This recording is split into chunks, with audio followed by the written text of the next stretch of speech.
Party people, I'm Vincentplustwo and welcome to my latest review. Now today is a momentous occasion, one that I marked out on my calendar the day I started it. Today is actually the first review of a game that I hold near and dear to my heart. And that game is Legend of Zelda the Minish Cap, the overlooked middle child of the modern-ish age of Zelda.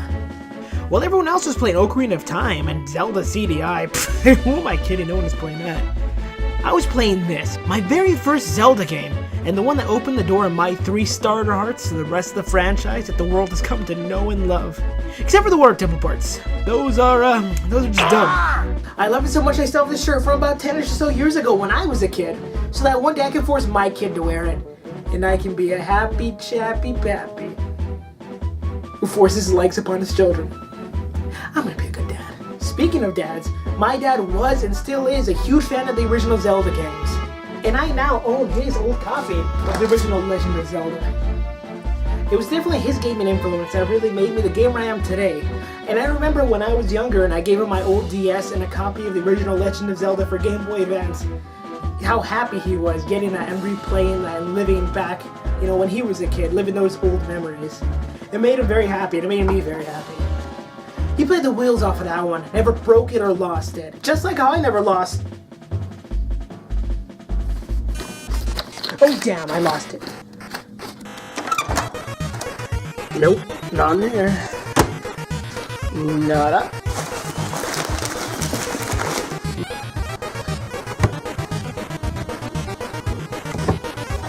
No, hope it's not in there anyway. Nope, nope, nope. Nope. Just the abyss. Nope. Nope.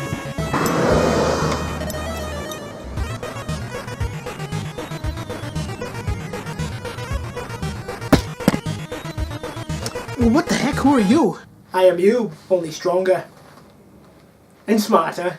I highly doubt that. Why do you have my game? That is a good question. Can I get back to you on that one? Giggles, maybe?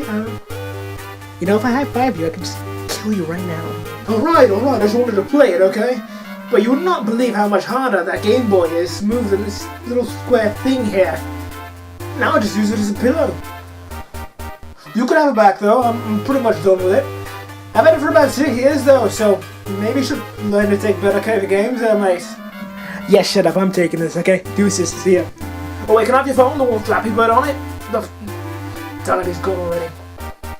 Guess I just steal socks now, I guess that's my life. Back in the magical year of 2001, a small company known as Capcom, their subsidiary company Flagship, completed work on The Legend of Zelda, Oracle of Ages, and Oracle of Seasons, and were ready to work on their next big project for Nintendo. And that project was... not this one, actually. Well, technically, actually, it was that game. But they put that on hold, and the focus moved solely to Legend of Zelda 4 Swords, to complete that one on time first. No, but Ononuma and Miyamoto themselves announced the next Zelda game was well in development, prepping the whole of humanity for the 2004-2005 release date. That would be right around, well, a few corners actually. Games take a really long time to make. If it was me, I would have got lazy after drawing the menu screen. But alas, Nintendo was not me, thank God. And it was finally finished and released. Us Americans had to wait until 2005, but it happened. I have it right here, got proof. The Minish Cap is actually technically part of the 4 Swords lore, and actually by story's end shows how the 4 Sword was actually forged, and the origin of a certain character that may be important in both of these stories. But we're not talking about that one today, so let's just jump right into the Minish Cap then and dig in deep and see what we can learn. The game starts off with an intro cinematic, telling of evil spirits that plagued Hyrule long ago. But in what seemed like their darkest moment, a people known as the Picori, tiny little these things here, gifted a strong and courageous human a shining glowing light and a sword.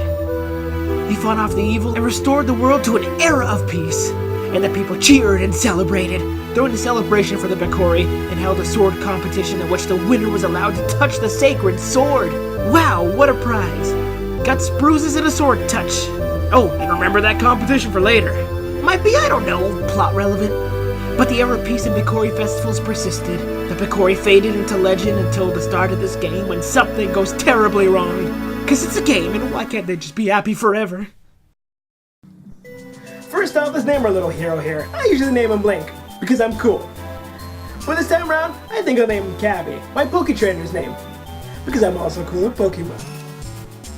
The real game starts when Link wakes up, as he tends to do, and Zelda wants him to go to the festival this year. So Grandpa here gives you a sword. No, I mean your actual Grandpa here. His name is Smith. He's a very nice old man. Makes noise for a living. That sword is for the winner of the sword competition.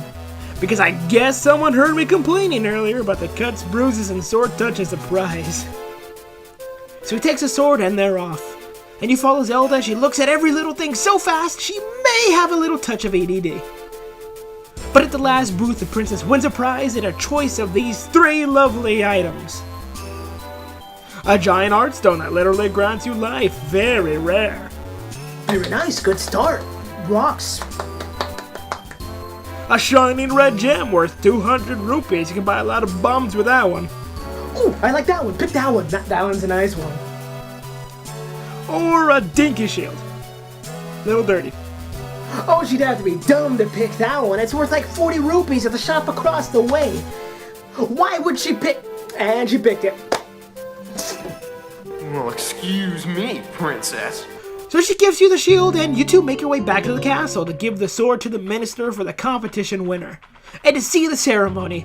But it's on the way back that you encounter your first enemy, known as the business scrub. Psh, I don't see this guy attending business meetings and monitoring escrow management with that hairstyle.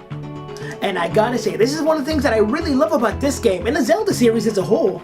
They try to naturally fit in the use of an item so you could learn it early and learn it organically. Like with this business scrub here.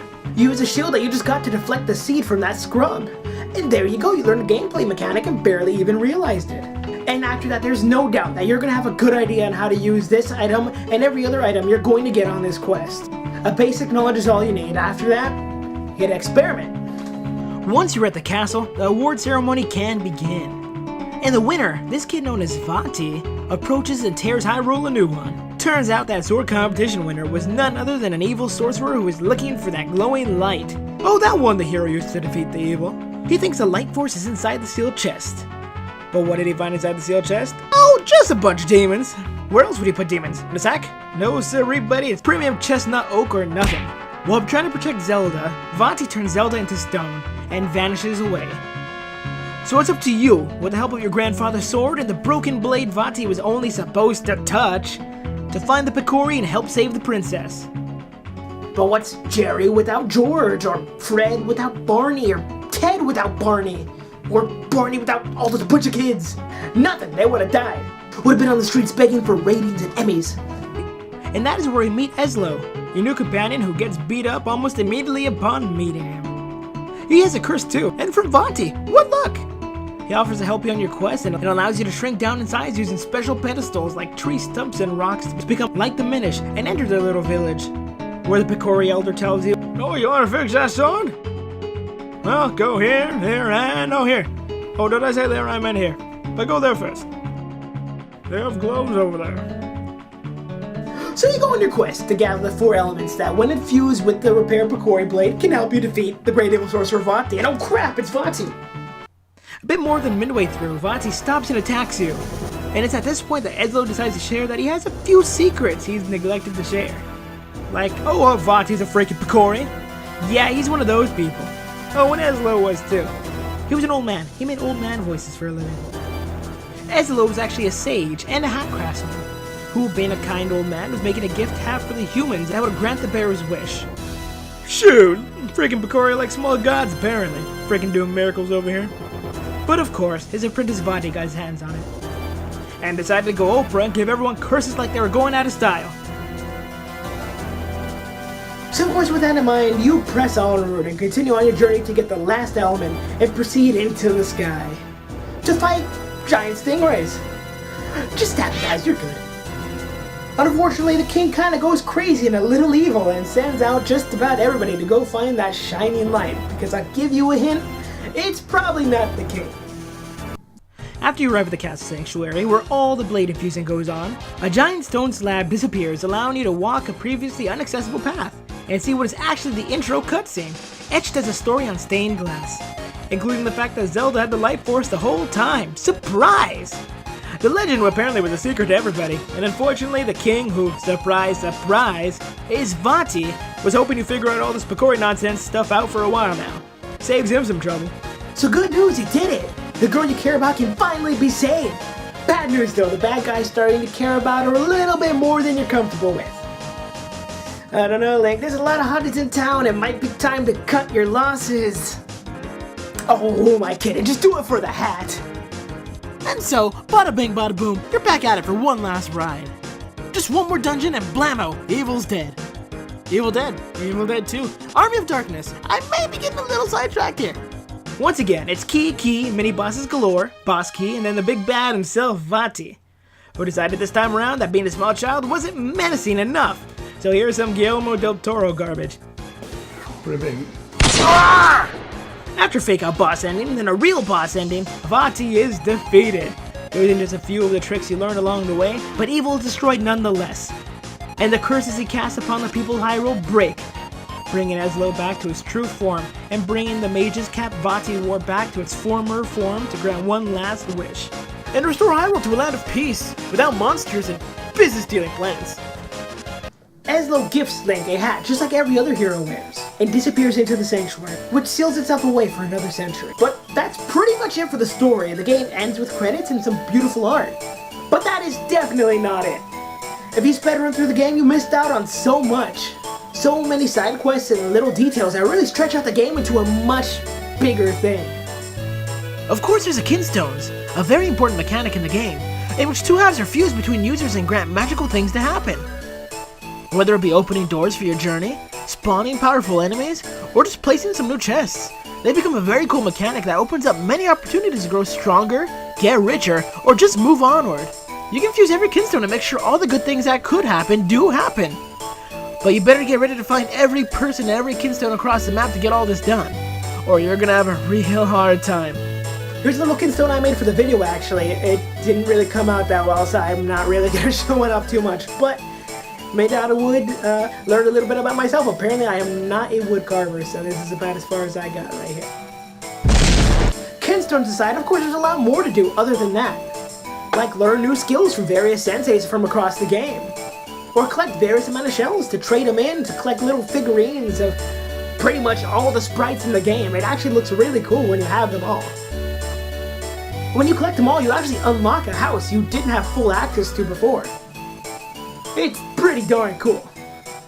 Speaking of that house, it actually has a record player that lets you play all the game's OST at your own leisure.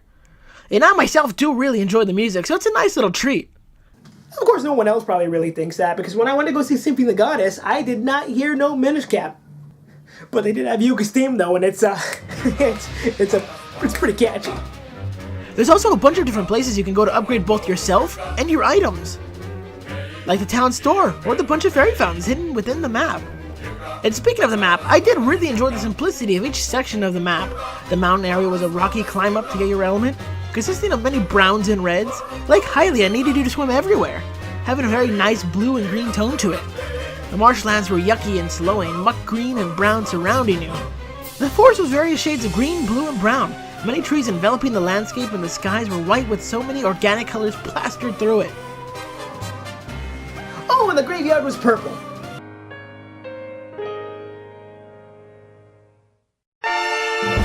Well, that's pretty much all you need to know to get a full view on the Minish Cap. The puzzles can range from simple to slightly complex. The Picori are adorable NPCs that I'm really sad never showed up again in the canon. And Ezlo is the best half-friend I think anyone could really have. He just lives in a hat, doesn't really count.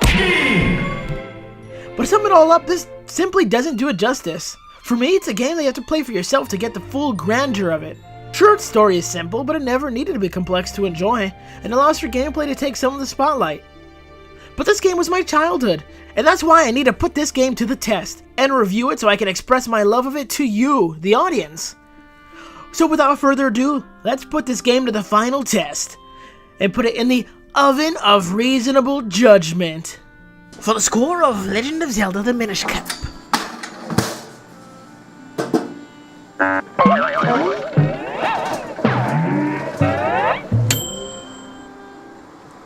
Golden brown. that's Legend of Zelda: The Minish Cap. Golden brown because it's a really good game. I really enjoyed it. And although I may be a little biased here with the fact it's part of my childhood, it overall is a very well-rounded game with a lot of little things you can do to keep yourself busy. You know, a good amount of content.